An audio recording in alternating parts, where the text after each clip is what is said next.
So, it is super cold. I'm going to walk up to Starbucks and get me and my dad some coffee and breakfast. Just doing one of those snow things that it rarely does in Tennessee. But yeah, that's what I'm gonna do this morning. I will be back with some more yummies.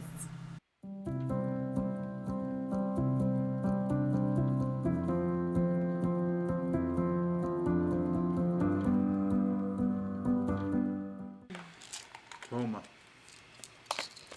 When I had to go out on the routes, like cold weather like this, I'd stop in there and get 6 dozen rolls. Like cinnamon rolls. No, like sweet rolls. They had like cherry and all stuff. 6 dozen plus next to nothing. And I'd be able to eat those on the way. You want to talk about Chicago a little bit today? Whatever you want to talk about. Tell some Chicago stories. Lived on the south side of Chicago, 81st and Vincennes. It was a predominantly, I guess, Italian neighborhood. When were you born? Where were you born? Well, I was born when? Yeah, Okay. when and where? Well, when I was born, my mother got tired of carrying me around her belly. So Evicted you? she evicted me. Yeah. I'm tired of this shit. No, I was born at the Little Company of Mary Hospital in Evergreen Park, Illinois, on May 2nd, 1943. I want to hear stories about your best friend Schoenbacher. Oh, okay.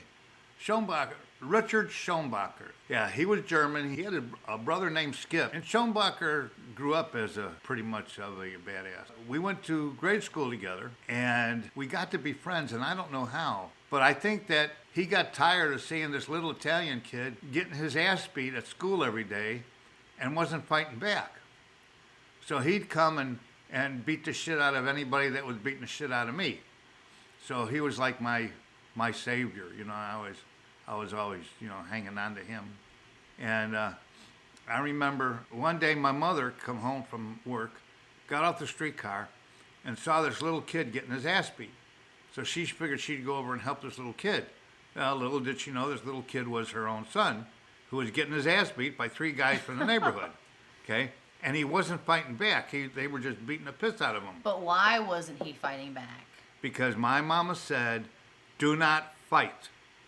And if you knew my mama, you did what she said, period. I don't care what the hell it was. Anyway, so she picked me up, brushed me off, told me that from now on, in front of these guys, she says, you take a brick, a stick, a club, whatever you can, she says, and you kill them. And I said, yes, mama. And after that, it was Katie barred the door. And that kind of helped me through grade school. Schoenbacher and I, there was no one that messed with either him or me through our school years unless they just wanted to get their ass beat. And I remember I was fighting one guy, and Rich was kind of watching. And this one guy, he always fought is he'd fight you, and during the fight, he'd spit in your face. So your next reaction automatically is to put your hands up to wipe the spit off your face. And when you did, he'd just lay into you. But I knew what his thing was, okay? So when he started to spit at me, I turned it around and I spit at him. And sure enough, he covered his face, and I whipped his little happy ass. Oh, it was so good. And you know, there's nothing else ever happened with that kid to any of the other kids in school because he knew that I was able to take care of him. But now Rich and I were close, but we were like 2 brothers. And I remember one day we were heading out of school, class was over, and he did something. I forget what the hell it was that pissed me off.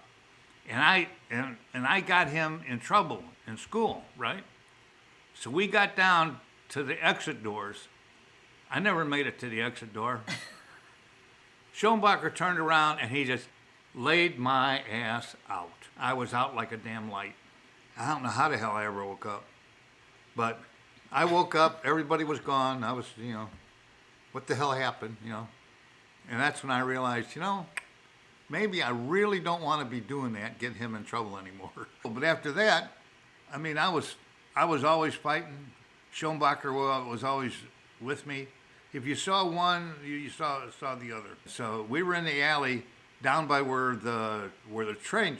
The reason you got a viaduct is because trains go along the ground, then they go over the viaduct and continue on their way. Back in our area was the train tracks where you go up a big hill and the trains would go by up there.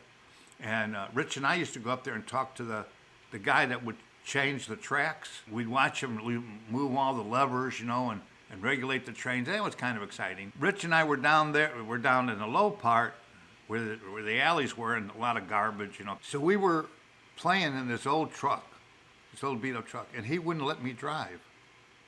That was not nice. So we got out of the truck, and I was pissed. And he was walking in front of me. And lo and behold, there it is, a damn 2x4. Now what are you going to do when you look at a 2x4? You're going to knock the dog shit out of somebody that pissed you off.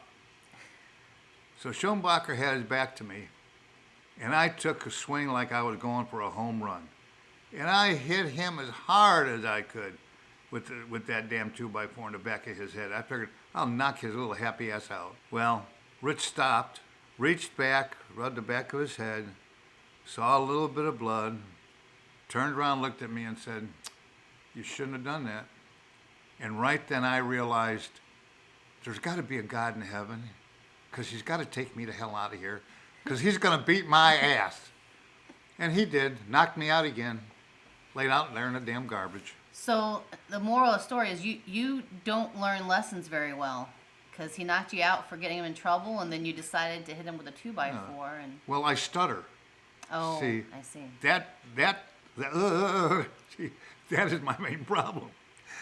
Anyway, I remember one time we were flipping cars, and what you do is you hang onto the bumper of the car and slide your feet along the ice.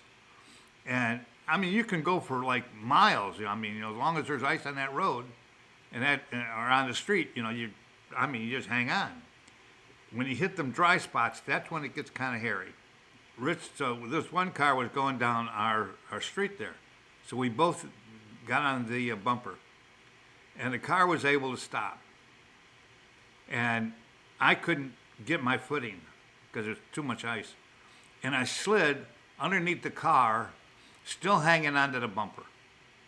And I figured, okay, when the car stops, I'll get out. The car didn't really stop. We started to back up. And my feet were just on the outside of the door, underneath the car on the outside door. And I thought, man, this guy's going to run over my legs. And I pulled my legs in real quick, and he backed up, and I just hung on for all I was worth. I had no idea where the hell we were going, but I wasn't going to let go. Where was Rich? Oh, well, Rich had let go. He'd already jumped off. And he'd already jumped off and let me kind of fend for myself. So this car pulls away. Okay, and I'm hanging on. Well, when I figured it was safe and he was going to the main street, I let go. And I was so thankful that I hadn't got run over. And I was looking for Rich. There he is, 2 doors down in front of his house, shoveling friggin' snow. And I said, where the hell were you? I said, that guy almost ran me over. And he said, yeah. So you gotta be careful. No screaming eagle shit. I thought you would, I was upset. And I was pissed, but I knew better than to strike out, because he'd only knock me out again. Probably. So, but there was one time he saved you. Yeah, we were flipping trucks, going to school, and when you flip trucks, you wait on the corner of 81st and Vincent's, and then when the light turns green, the truck heads down towards school. Schoenbacher, I guess it would be the north side of Chicago. Anyway, where the truck was heading, its direction, and it'd go right past the school. So what we would do is we would jump on the back of the truck and put our feet on the fenders. They had large metal platforms that would come out so they could load and unload their trucks. And we'd hang on to the door, and then we'd go all the way to school. And he had to slow down for the school area, because there's a lot of kids all over the place. Then we'd jump off, and we'd be at school. We were never late, Well, I couldn't get a good grip because for some reason, when I reached out, the truck was going a little bit faster than what I anticipated, and I only got one handle on the door, and I was just blowing in the wind. And Rich reached down and grabbed me underneath my right arm, the muscle arm, and pulled me up so I could get my feet on the pull-out fender there, and put my other hand up and grab so I could hold on. If it hadn't been for him, those cars coming up and back of me would have run me over. There was no doubt, because people were trucking. Anyway, that's the time that he definitely saved my ass.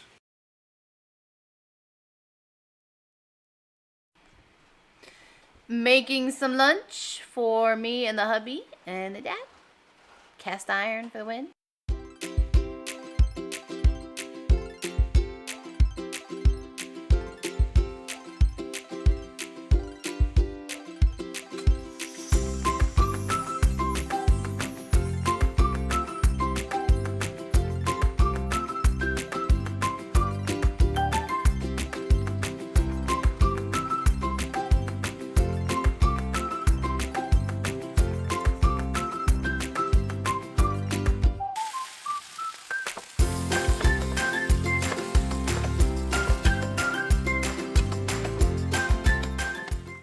Back to Schoenbacher. In the old neighborhood, Schoenbacher always was, I don't know if it was that he was good looking, because I figured I was better looking than he was, but all the girls gravitated to him, or maybe it was his macho attitude. I mean, if you want to fight, he'll fight you. You didn't argue with. I can remember there was Patty and Judy. Those were two girls I was kind of interested in. Well, yeah, so was Schoenbacher. So much for that. And I remember one time he had a date like in the evening with Judy, and I laid up on top of my house because we had 2 stories at that time. And I laid up there, and I would pretend that I was a werewolf. And I'd go, oh! Do you know it didn't make a damn hell bean difference whatsoever. Didn't scare him at all. You were trying to scare him in front of you? Yeah, I was trying to scare him, but it didn't work. It's just, yeah. You talk about making an ass out of yourself. Well, I've done that a lot. But anyway, so I knew that if I wanted a girlfriend, I had to never introduce her to Schoenbacher. Never. Because it was stupid. And then we naturally moved out of Chicago, moved out to like Argo, Illinois, in that area, and we kind of lost contact. But later on, I looked up Rich, and at that time, he was living in Punta Gorda, Florida, and we were in Lithia, Florida. I got in touch with him, and I said, I'd like to come down, and see you, and see what's going on. And he says, sure. He says, but this is not going to be like old shit. He says, it's going to be a couple of days and then you leave. I said, okay, I don't mind. He married a girl named Barbara, I think. She was like from the old neighborhood, but he got divorced from her. So he was working for the county. And he had a pretty nice home. So I went down to see Rich, and I took my daughters with me. I took my wife, Dawn. And I thought, I don't care. I'm going to kick his friggin' ass. We got down there, and we wound up staying, I guess, about a week instead of a couple of days. He had a nice home, had a nice bedroom for us, everything. Him and I had some good times. And I remember Rich had a rep, like both of us kind of carried that type of thing. He wanted to go out to the local bar, and I knew that what that was going to be was him and I were going to kick ass and take names like the old days. And I told Donnie, I said, Dawn, honey, Rich and I are going to go out for maybe a beer or two, and we'll be back. She said, no, you ain't. I said, yes, I am. She says, no, you ain't. And I turned around and I told Rich, I said, Rich, no, I can't. Because she knew that you guys were going to get in trouble. We were. We were dead set on it. It was pretty cool to meet him. Was it? Yeah, because I growing up heard stories about him. Yeah. So it was kind of neat to meet Well, him. and he really, I think the reason that we were allowed to stay more than 1 or 2 days was that he really enjoyed my girls. Rich never had any kids, so to see these two and him get along was really kind of nice, and I think it was nice for him also. Anyway, we eventually left. One time, Rich made the trip up to us. He only stayed maybe 3-4 days, but we ate and fixed stuff out there, barbecue, that type of thing. And he, I think, really loved my girls, you know, and that was really nice. And I remember one thing that Rich said to me when he left. He said he didn't realize how big my arms were. That is what you remember? Because I had been lifting all these years, and I had like, I don't know, 22, 23-inch arms, you know. And Rich was always the one that was all the muscles and everything, you know. For him to say that, that was about the best thing that I ever had anybody say to me. He admitted that I was either just as good or better than he was. That way I didn't have to kick his ass to prove it. There. Like I really thought I could. Anyway. So that is story time with my dad about Schoenbacher, which was his best friend. Also, somebody he would try to knock out for some reason. Somebody what? You would try to knock out. Oh, hell, I'm not, yeah. That was a joke and a half. He was an animal, I'm telling you. He just, you know, if you want to get your ass kicked quick, just mess with Schoenbacher. And he'll be more than happy to help you. All right, well, you get plenty more of these coming up. Yep. And take care.